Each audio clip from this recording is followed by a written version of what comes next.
Good morning. Wow, I sound low. I'm Barbara Saxton, and my pronouns are she and her. And you are very welcome here at the Unitarian Universalist Church of Palo Alto. I hope that we all enjoyed getting that extra 15 minutes of sleep or whatever this morning, thanks to the later starting time, 10:30, of this and future services. We acknowledge that we gather on unceded stolen land of the Tamien and Ramaytush people. We acknowledge these communities in the interest of truth and justice, awareness and gratitude, in order to dismantle the ongoing legacies of settler colonialism. We pledge to join the Tamien and Ramaytush peoples whenever they ask us for solidarity, knowing that land acknowledgements are only meaningful if we also take action to repair the harm and to create the conditions that make collective liberation possible. This acknowledgement is especially appropriate today in light of National Indigenous Peoples Day tomorrow, October 13th. I'd like to draw special attention to two important announcements in today's order of service. First, second Sunday lunch will follow the service. And also, please mark your calendars for the annual UUCPA auction on Saturday, November 15th. I believe there will be a table out there where you can sign up to help, and I think help is needed. COVID case numbers are up in our area, and although masks are not required here, they are strongly encouraged. If we express our mutual respect by supporting each other's decisions about masking, distancing, and other health measures. If you're here in person and have questions about Unitarian Universalism or this congregation, please chat with someone at the welcome table outside the doors there. You can leave your contact information there, and if you want someone from our welcoming committee to contact you, please leave your name and contact information there. And if this is the day that you wish to join this congregation, you can also accomplish that there.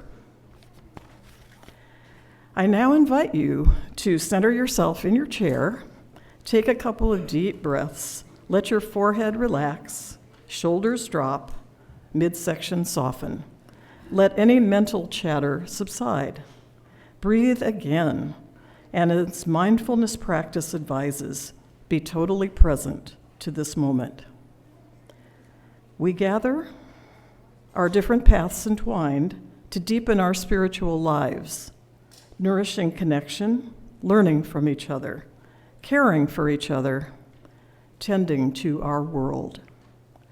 As we follow the sound of the bell into silence, we allow ourselves to arrive here fully.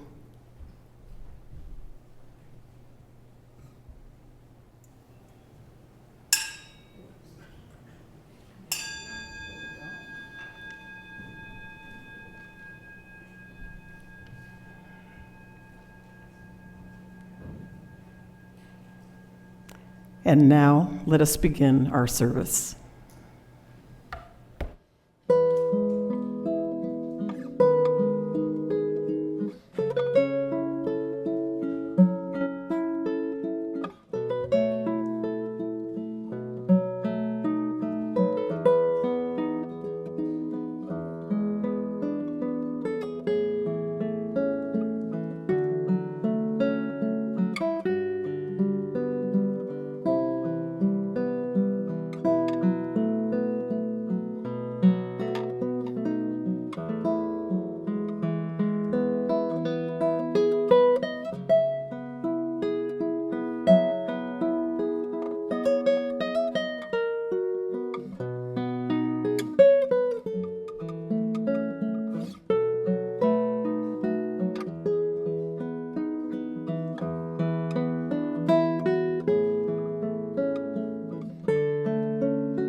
Thank you, Yuri. Our centering words today come from poet and therapist Dane Servine of Santa Cruz, and it's from his book of poems and essays called How Therapists Dance. The name of the poem is The Art of Therapy. On the opposite wall in my office, I contemplate 3 wooden panels with muted mountain scenes from Japan, towering forested cliffs, a small house at the bottom, 2 men in robes dwarfed by immensity, lost in conversation amid cherry blossoms. It is how I think of therapy, traveling through immensities, lost in conversation, the dangers of sudden cliffs, of becoming more lost, of falling, of failing. To run one hand, then another, through the fallen cherry blossoms, littering the ground with beauty.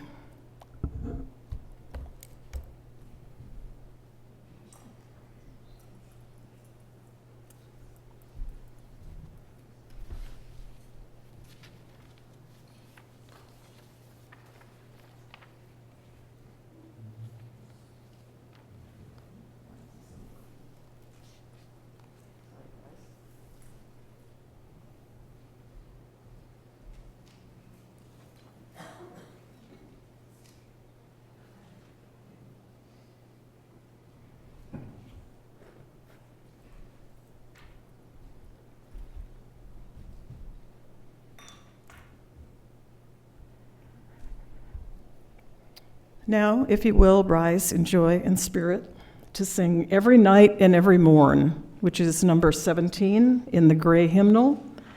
The words will be on screen, but they're not printed in the order of service, I'm afraid.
Thank you, Greg. Now I'm pleased to introduce and welcome today's guest minister, the Reverend Barbara Meyers, who is a Unitarian Universalist community minister with a mental health ministry based in Fremont. She is assistant director of the Life Reaching Across to Life Peer Support Center, the author of a mental health curriculum for congregations, and the book Held, Showing Up for Each Other's Mental Health, published by Skinner House Books in July 2020. She is the president of the board of the UU Mental Health Network. Reverend Meyers will now read the story for all ages. All those young people attending, and those of you young at heart, are welcome to come up to the colorful quilt and listen to this wonderful story, which is called Badger's Bad Mood.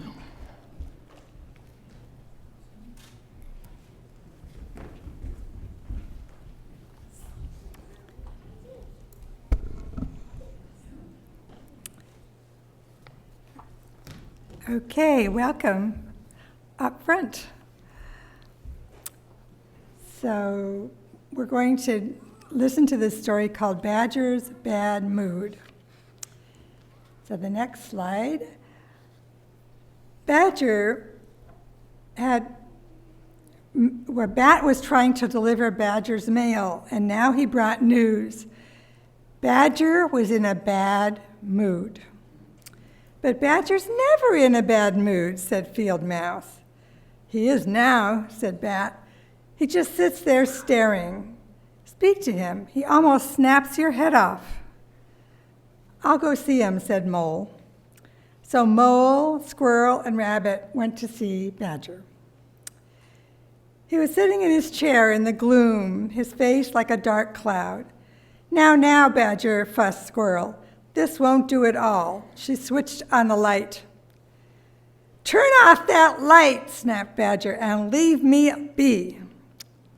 Squirrel and Rabbit were most offended. They scurried away, tutting to themselves. Mole hung around in the shadows. Without Badger in a good mood, everything seemed wrong. You still there, Mole? Badger heaved around in his chair.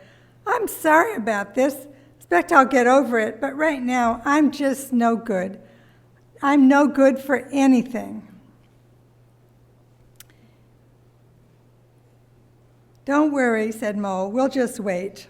But waiting for Badger to get over his bad mood wasn't easy. The animals were very impatient. He was going to help me choose a vacation, said Bat, waving his holiday brochures. Perhaps we should get him some ginger ale, said Rabbit. And some puzzles to take his mind off of things, said Squirrel. Well, take him something, said Rat. We're supposed to be going fishing today. I've got a doctor friend staying, said Stoat. I'll take her over. She'll fix him up. Badger, however, was having none of it. Close the curtains, he begged from Mole. Please keep them away. Mole went to the door. I'm sorry, but he's not seeing anyone. Well, we can't wait forever, said Frog. Make him see reason, Mole. Snap him out of it, said Weasel. I'll see what I can do, said Mole. When they had all gone away, Mole watched Badger staring and dozing and turning heavily in his chair. He remembered the words, I'm no good for anything. Then he crept over to Badger's desk and borrowed some paper, pens, and pencils. The next morning, a poster appeared pinned to a tree in the clearing. It said, Award ceremony tomorrow night in this clearing. Awards will be presented for everything. Presenter, Stoat's friend the doctor, master of ceremonies, Mole. And afterwards there will be juice and cakes, music and dancing. Dress your best. Everyone got excited. I'm bound to win the Fairy Cake Award, said Squirrel.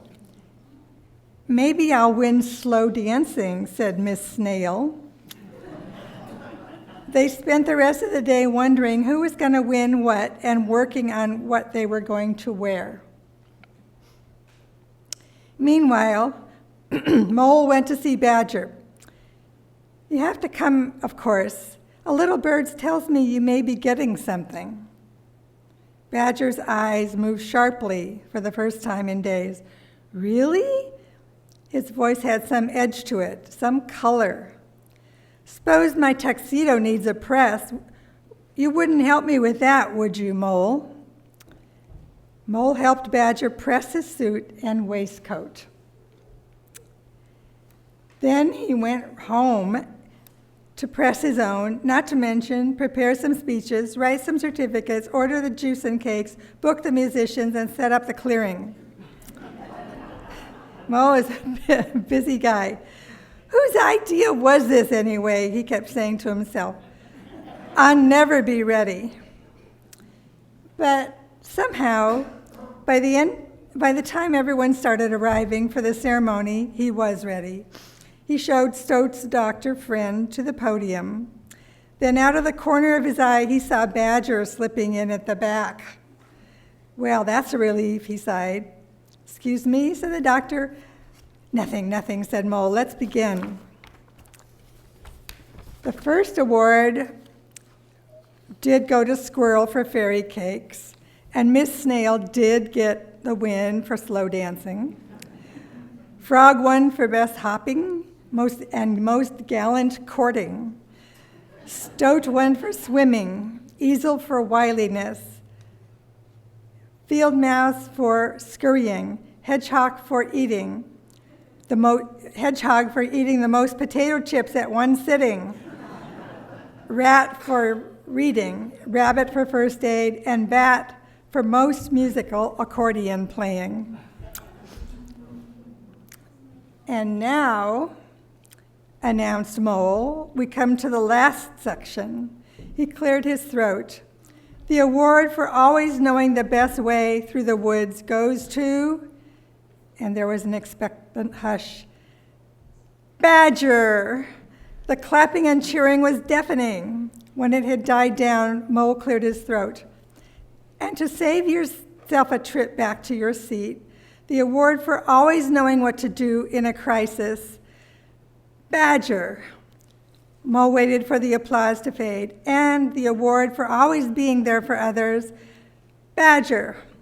The award for most needed and depended on, Badger. And finally, the award for the most loved, whatever his mood, Badger.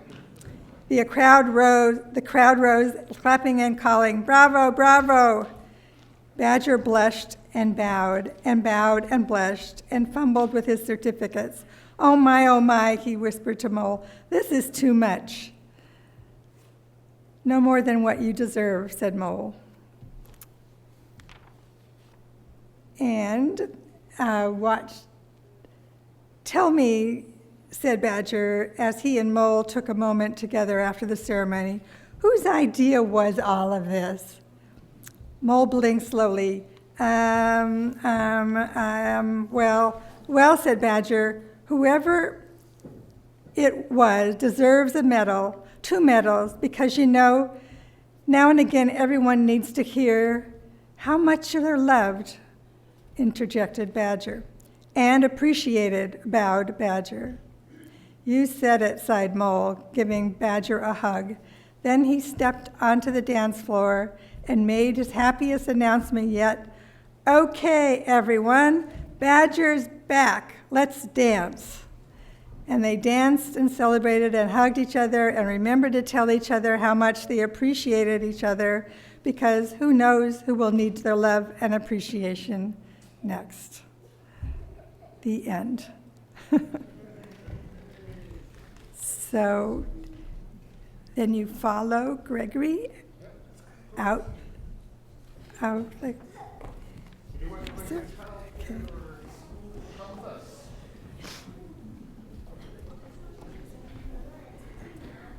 And now you do your reading.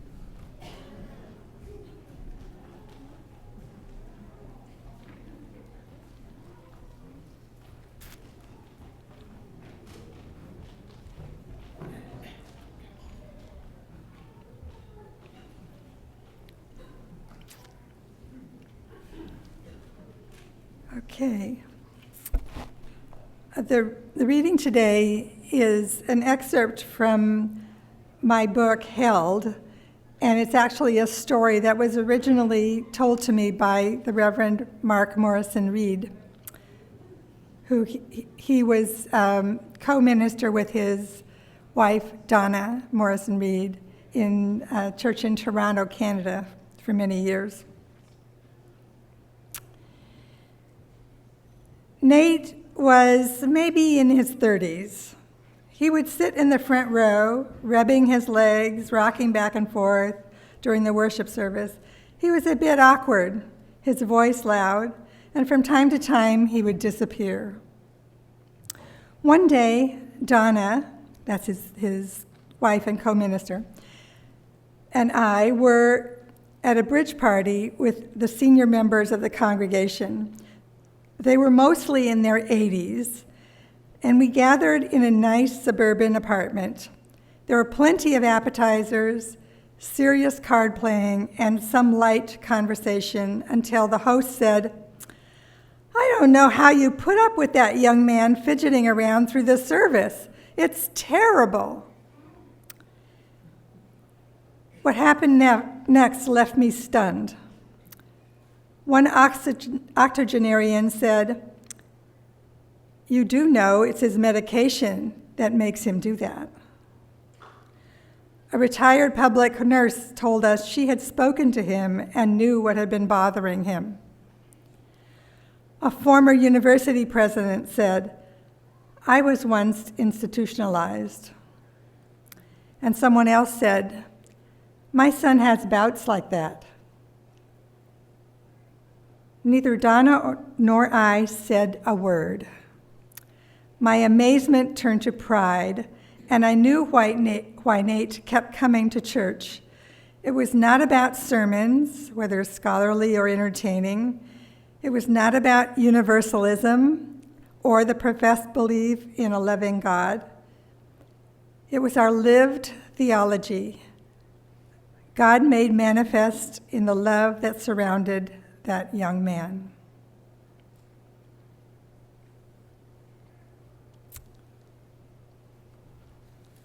And now we'll have a reflection.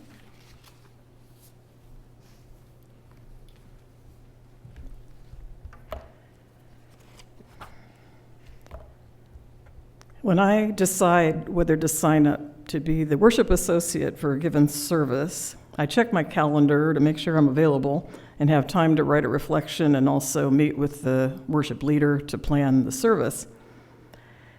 And I like to be prepared. To quote Henry Kissinger, who I really didn't like very much otherwise, "There cannot be a crisis next week. My schedule is already full."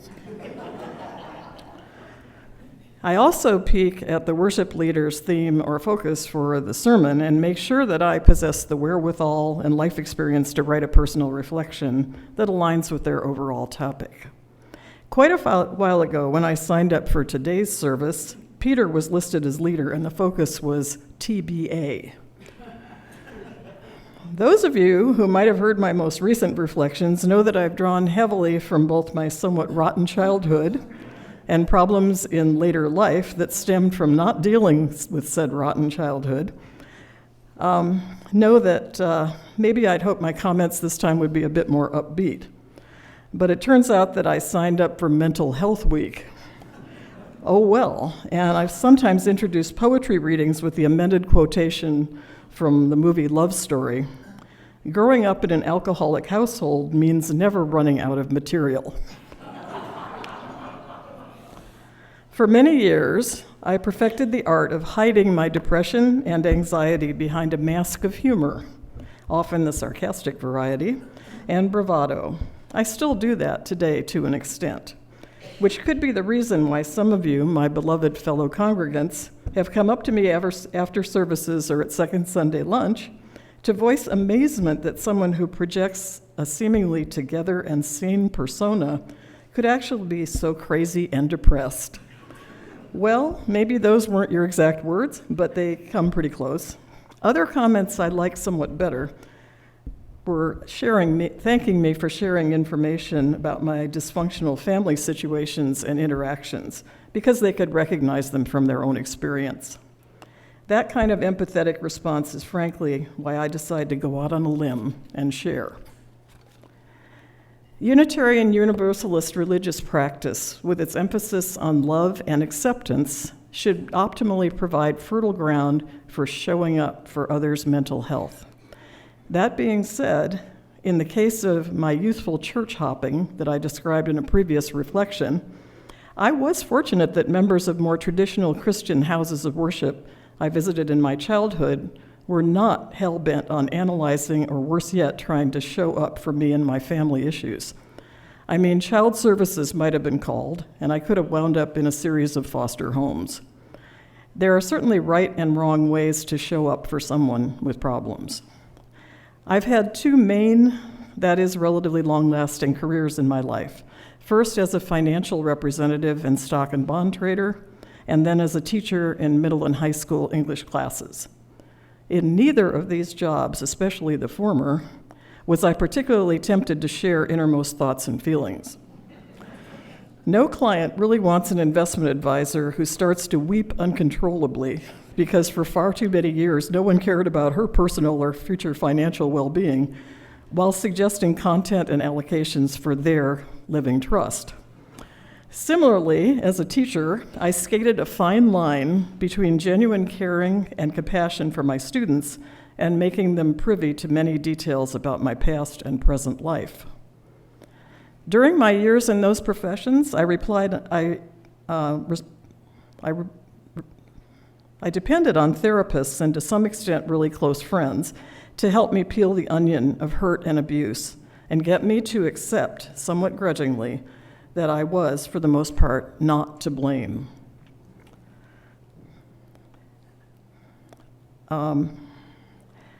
That hiding and masking was not just aimed at sustaining the image of a sane, put-together person. It was also a force field I erected to prevent others from seeing me as an easy target for manipulation. Now I feel fortunate to be a member of a congregation with a stated mission of community care, purpose, and support. Now I don't think that means turning all of our experiences at church into one big encounter group, but it does imply a commitment to try to understand and help those with whom we share a metaphoric pew. I know Reverend Meyers, in her sermon today, will offer stories and lessons to hopefully make us all even better at something most of us already try to do, week after week, here at UUCPA.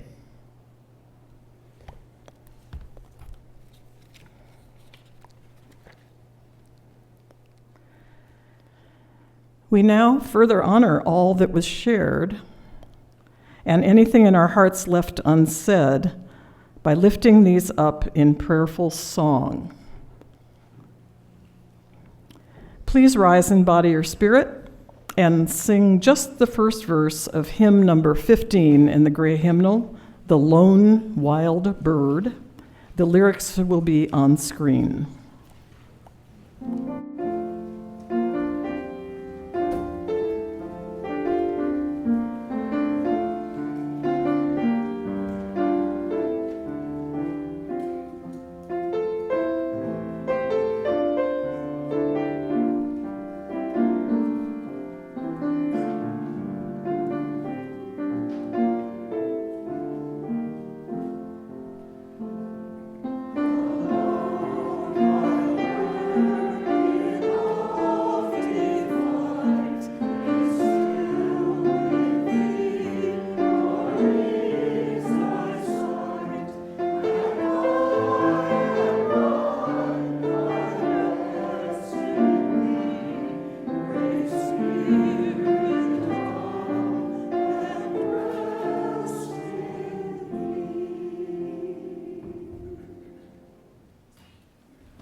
Beautifully done.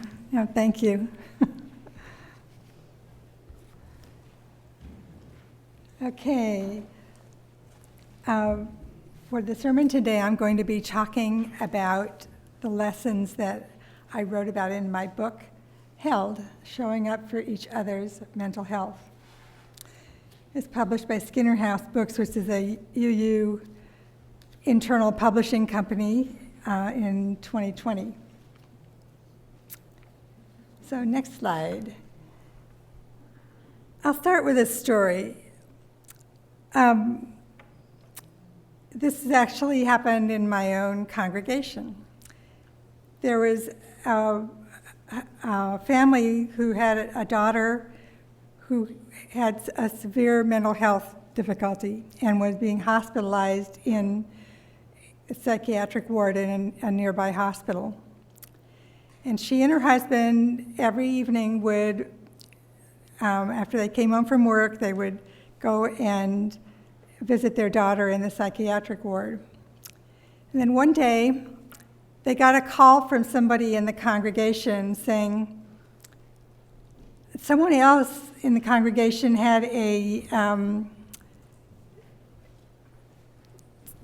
was hospitalized in emergency, and we were trying to put together casseroles and dinners for this family because they were visiting their loved one in their hospital every night. Could you possibly bring a casserole too? And they wanted to help out, so they said, okay, and they put together a casserole, took it over to the family, and then rushed off to visit their daughter in the psychiatric ward.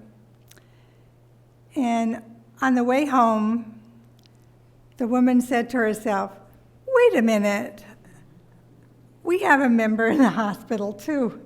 Nobody's bringing us casseroles. Is there a double standard here? The answer to that question is yes, there is a double standard. Unfortunately, mental illness and probably substance abuse are sometimes called the no casserole diseases because nobody comes and helps out your family when you're having trouble. So if you get no other message from me other than this is this no casserole disease needs to stop. People are hospitalized for emotional problems. Their family is struggling too, and they need to have casseroles. And they need to be visited in the hospital if they would want to have visitors, because sometimes people won't visit somebody in the psychiatric ward. So that's the lesson. If you remember that, you're okay. Okay, I'm going to start giving some information about mental health, the next chart. 1 in every 5 Americans and adults each year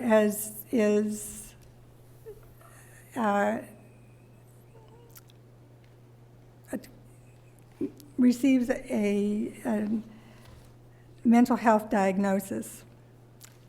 Nearly half of these also have addiction problems.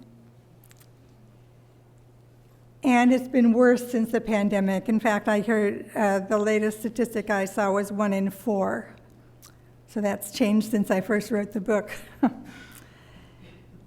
So every Sunday when you come to church, you think 1 in 4 people. So the pews and the Zoom screens are filled with people living with mental health problems and their loved ones who are trying to help them cope with it. There are many people that suffer silently, and they come to church in the hopes of getting some hope to get through the rest of the week. The next chart. Basic definitions. what is mental health? These are from the American Psychiatric Association.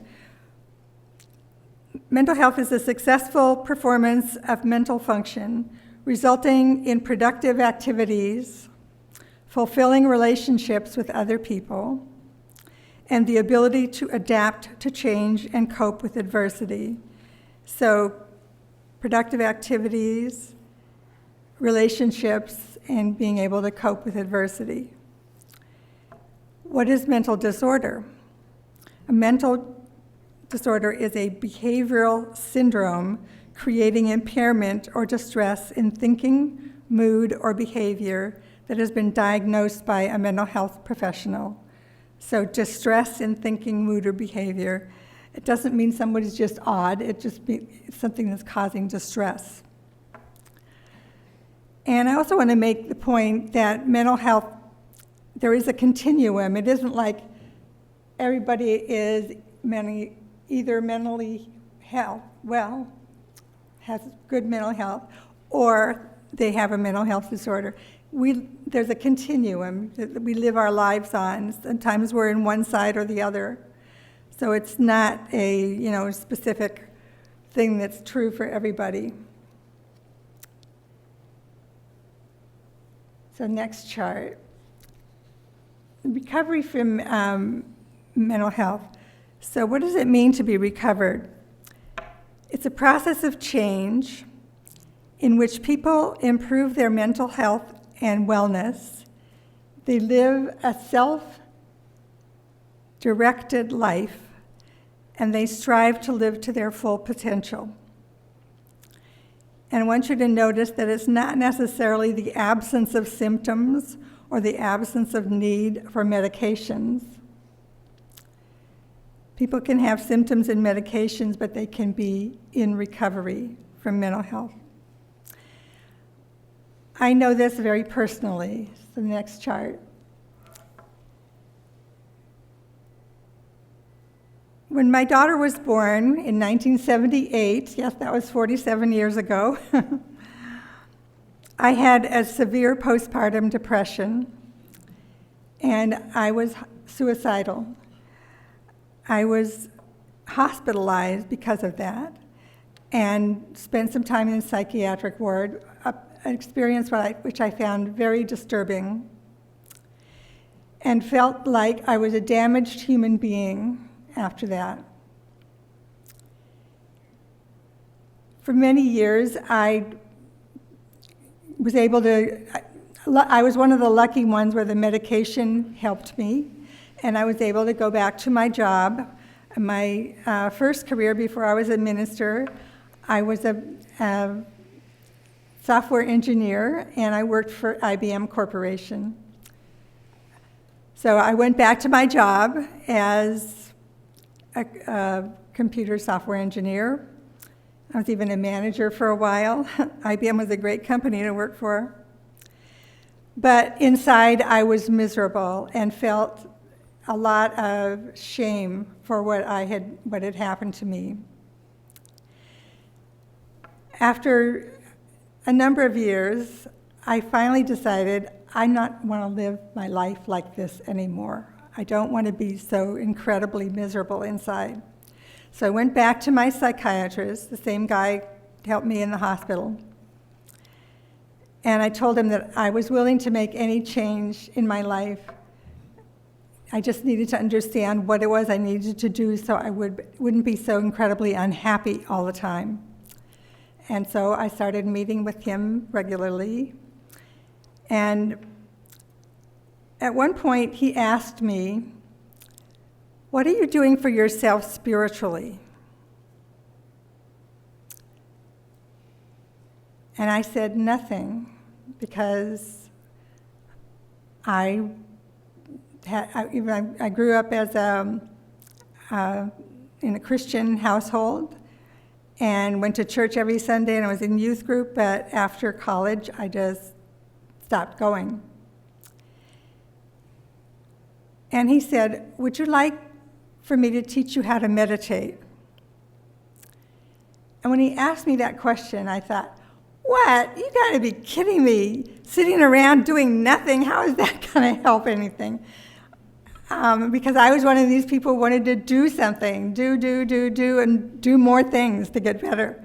And what he was suggesting is maybe that really wasn't serving me. But I had promised myself that I would do whatever he suggested because I trusted him. And so he gave me a little book on meditation, and I went home and I read the book. And I would sit for every day for maybe 5 minutes or 10 minutes, even 15 minutes sometimes. And it was literally the only time when I wasn't rushing from one thing to the next. The only time that was a pause in my life. You know, the next time I went back to see my psychiatrist, I said, I don't know where it came from, but I'm happy. And I'll never forget what he said. He pointed at me and he said, it came from you. It still gets to me. I realized he was right, and it was like my whole concept of how I was living my life was flawed in some way, and he was right, that happiness isn't something that somebody gives us. Happiness is something that comes from within. And I did not know that until I had experienced that. And I became quite happy, and even more happy. In fact, I became sort of manic happy. And I said, I don't have to take medication anymore, I'm cured. And within 3 weeks, I was back in the hospital. But this time, it was completely different. I thought of and I was psychotic, actually. And I thought that I was dying, or I had died, and that this was a place where I was going to be reborn in this psychiatric ward. And that, in fact, is what happened. They put me back on medication, which I needed, obviously, and I came back into not being psychotic. But I was a changed person, and things that used to bother me didn't bother me anymore. I didn't think I was a damaged human being. I just thought I was a person who'd had an experience that they needed to get over. And I realized what I'd gone through was a spiritual experience, so I started going to church, and I did some research on various different religions, and I realized that it sounded like universalism to me, and I didn't know what universalism meant, but that word sounded like it matched what my new way of thinking was. So I started going to a UU church. This was in Hayward, and I went there for a fair amount of time, and then I helped to start the church that's in Fremont, Mission Peak UU. I was one of the founding members. That was in the early 90s. And there was, at one point, I gave a sermon as a lay person and talked about my experience with depression. And afterward, there were so many people that came up to me afterwards and said, "Me too, me too, me too." There were, and we weren't that big of a congregation at that point even, So I started a depression support group that we met, I think, once every couple of weeks, just in my living room. And after I did that for a couple of years, I thought, well, maybe if I took a class on pastoral counseling, it might help me do this work that I'm doing as in a depression support group. So I contacted Star King School for the Ministry and asked if I could take a class from them as a layperson on pastoral counseling, and they let me attend one of their classes. And when about halfway through the class, I had this realization this is what I need to be doing with my life, this kind of work. And so at the end of the class, I submitted my application to become a seminarian. And I was able to retire from IBM with a retirement pay, which was very nice to have. And went to seminary for 4 years. And the whole time I was there, my goal was to have a ministry that focused on mental health issues, even though I didn't know anybody else who was doing that. But I thought that's what my calling was. That's what I was meant to do on this earth, at least for this point in my life. So I eventually changed my career, and after 25 years at IBM, and started a new career. And I'm now in my 21st year as a community minister, UU community minister, and I'm affiliated with the Fremont congregation. So I want to tell you some of the things that I have learned, some of the lessons that I've learned. So in the next chart, I'm going to get some water here.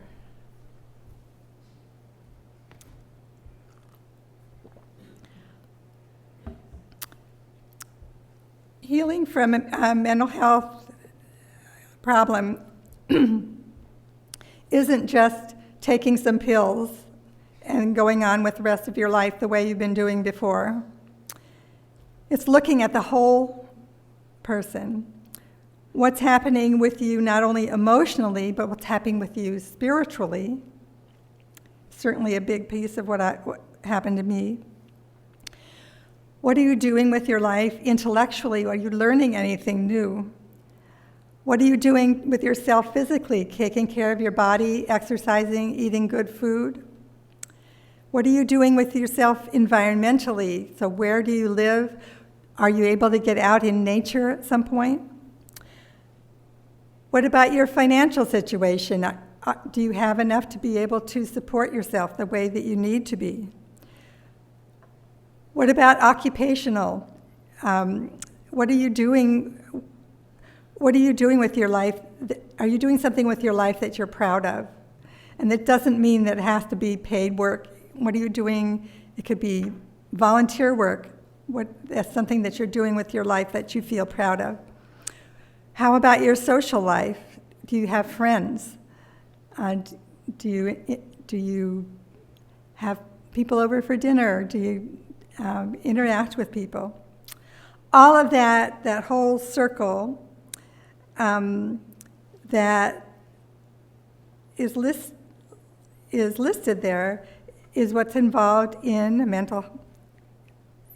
becoming mentally healthy, becoming mentally well. And, that particular model comes from Substance Abuse and Mental Health Association. It's a federal government thing. So what I'm suggesting is people in congregations can help in some of those areas that aren't covered by professional mental health services. Some of those things, being friends, helping out spiritually, helping with learning new things, helping people go out on walks outside, that kind of thing. Those are really important. The next chart. What are the spiritual implications of mental health crisis? It's a spiritual problem as well as a psychiatric problem.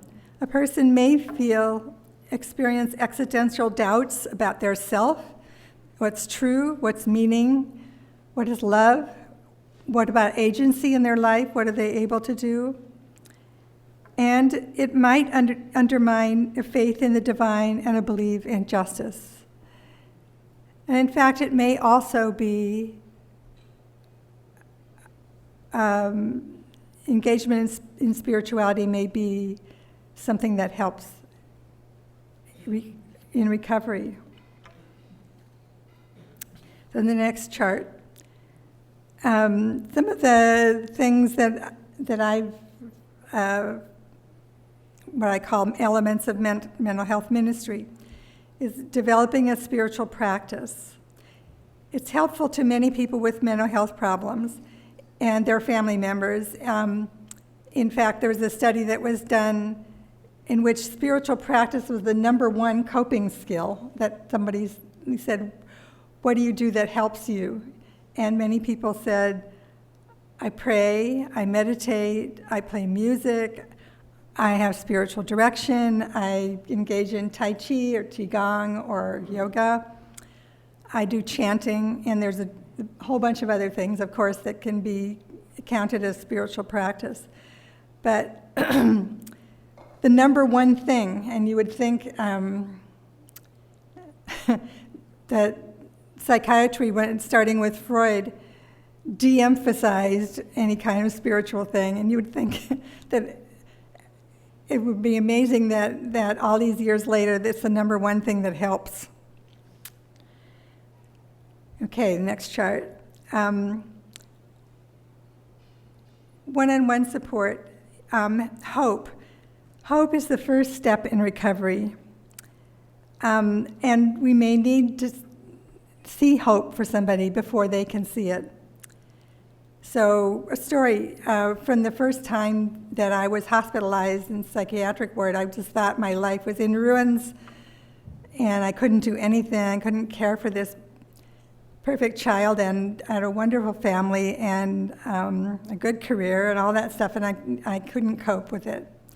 And I just thought my life was in ruins and I had no hope. The psychiatrist said, I can help you. I've helped other people. And I thought, yeah, he just tells that to everybody. And my family said, you know, we know that you're going to come back to us. And I thought, I'm just a burden to them. And then when I was in the hospital, and I was, you know, sort of sitting there absolutely miserable, another patient came over to me, and she said, I've been hospitalized here for 3 weeks, and when I came here, I was completely miserable and wanted to die. But I followed what my psychiatrist told me, and I now feel so much better, and I'm going to be going home tomorrow. And I want you to know that there's hope for you too. And I believed her. It was like I couldn't hear those same words from a psychiatrist or from my family, but I could from somebody who had been there, who was a bit peer. I'm such a big believer in peer support, and that's why I work at a peer support center in Fremont, because that's what I believe is really important. So that moment when she told me that, and I believed her, that was the moment when my recovery started. That moment. So giving hope to people is a good idea. Next chart. Presence. Presence is a sacred gift. What presence is active listening without judgment, validating the person's feelings, even if you don't agree with what they're saying, and not giving them any advice. Presence is a sacred gift. So I'll give you a story from when I started my internship. I was in a fairly large congregation, and I had been there a couple of weeks, and there was a woman who I had met, and I knew that she had some serious anxiety problems. And before the service, there's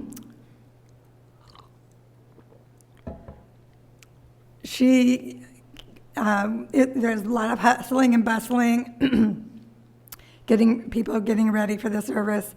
And she came up to me in the hallway and said, just frantic, I'm so anxious, please help me, Barbara, I'm so anxious. And I thought, oh my gosh, what am I gonna do? And my first inkling was, well, why don't you and I go out and sit in the library? That I knew there was nobody in the library at that time. And so to get out of all of the commotion. And I was thinking, what can I tell her to do? What is it that I can tell her to do? I can't think of anything. I'm going to fail as a mental health minister if I can't think of anything to tell people.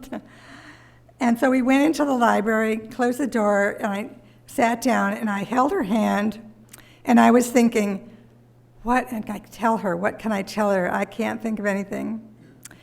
There was no words being spoken.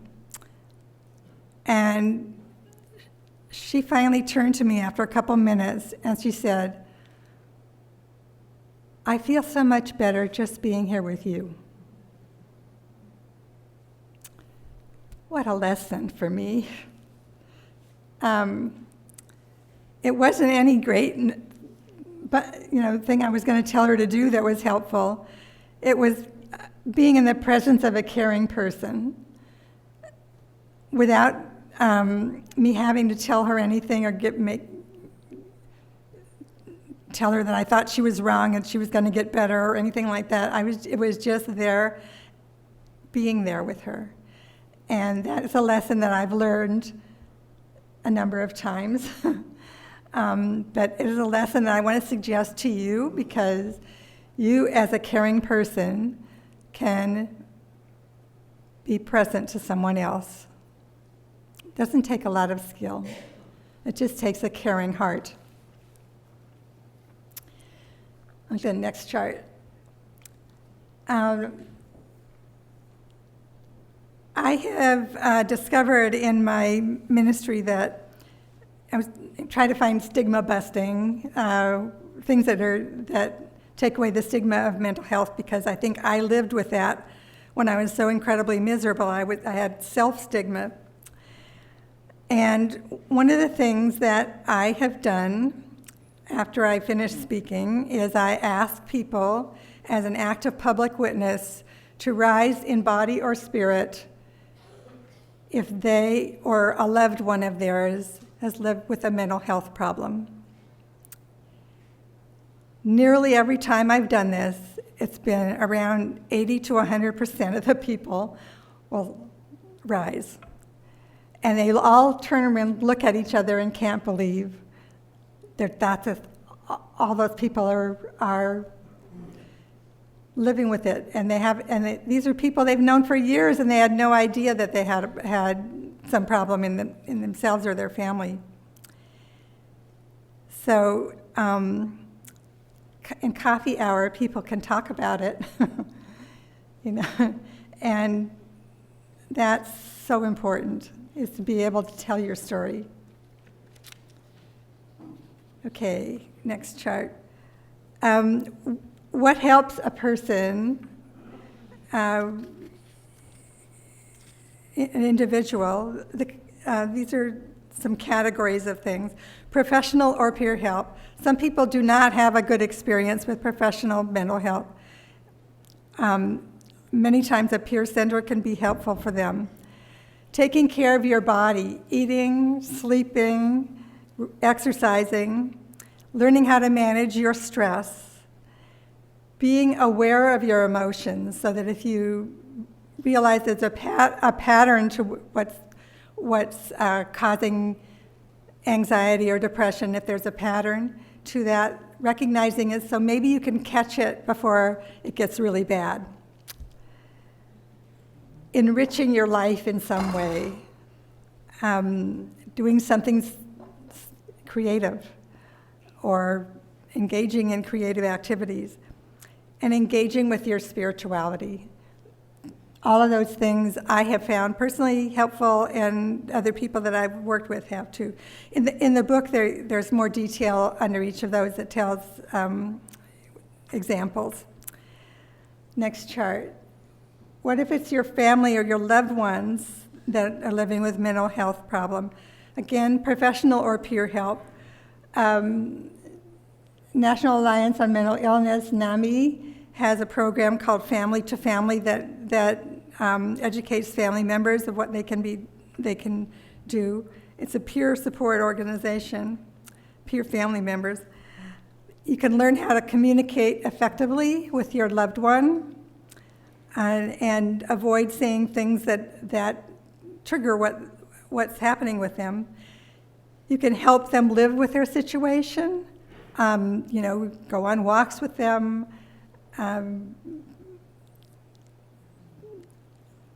help them make sure that they get their meds if they need some, and basically have a life of your own and don't let this take over your life. So let's see. I'm going to skip over the next 3 charts and go to the end.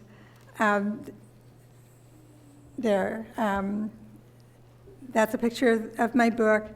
There's a study guide. There's some congregations who have set up reading, reading the book, set up a book reading group.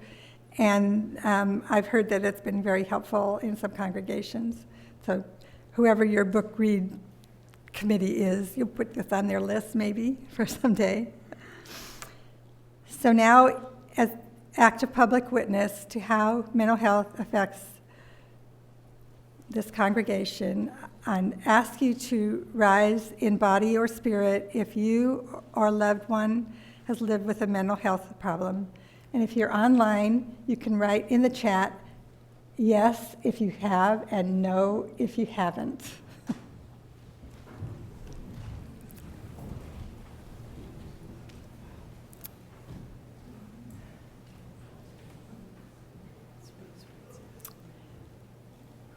Thank you. You know the truth, and the truth will set you free.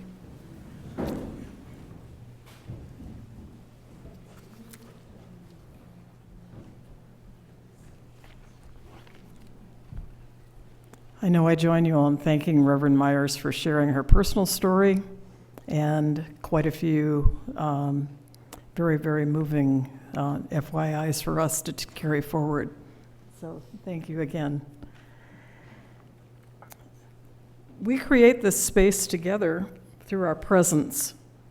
Wherever we are today, in this hall or virtually, we have chosen to be together, hoping that together we can do much more to make our lives all that we dream of, and make our world into one that we hope to see. If you're moved by gratitude, you may choose to support with whatever financial resources you can this community that we are creating and is creating us. You can use cash or check or the QR code and texting information in the order of service. I have an announcement about what Yuri is going to be playing during the offering, which is not what's stated in the order of service. He's going to be playing Michelle by Paul McCartney. And then at the end of the service, in the postlude, he will be playing what's listed in the order of service. The offering will now be given and gratefully received.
for your generosity. And thank you, Yuri, for playing. That was beautiful. In the interest of time, because we're running late, we are going to cut the last song. We'll sing it another time. When I'm Frightened. I'm afraid we're not singing that song. And we are going to extinguish the chalice. And before I do that, though, Reverend Peter wanted me to be sure to announce a couple of things. So, one, it was National Coming Out Day on October 11th, just yesterday. And during Second Sunday lunch, members of UUCPA's Welcoming Working Group will assemble and decorate the new LGBTQ bulletin board.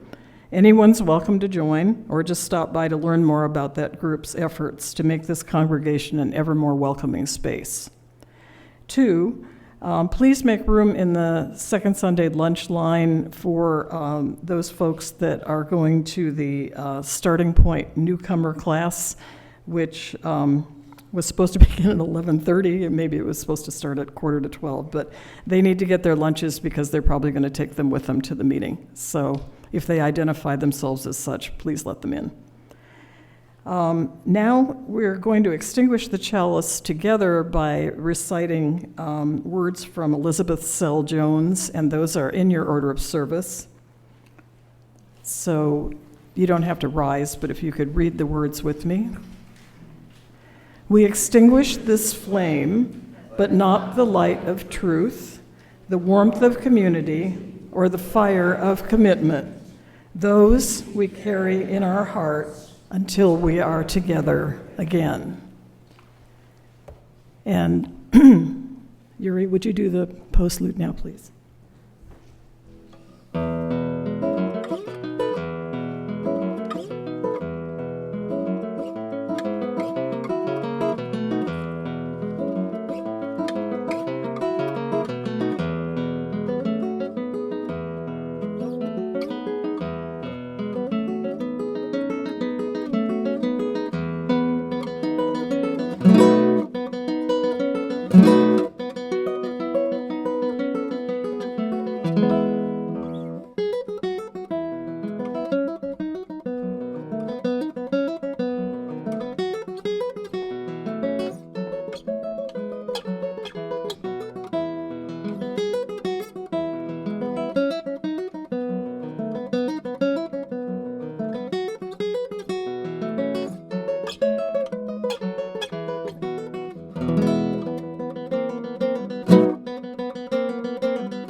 now, whether you're here online, whether online or here in the main hall, please stay after the benediction for conversation. We all begin with greeting time, a chance to speak to someone you haven't met before or haven't seen in a while. If you're here in person, please join us for Second Sunday lunch on the patio.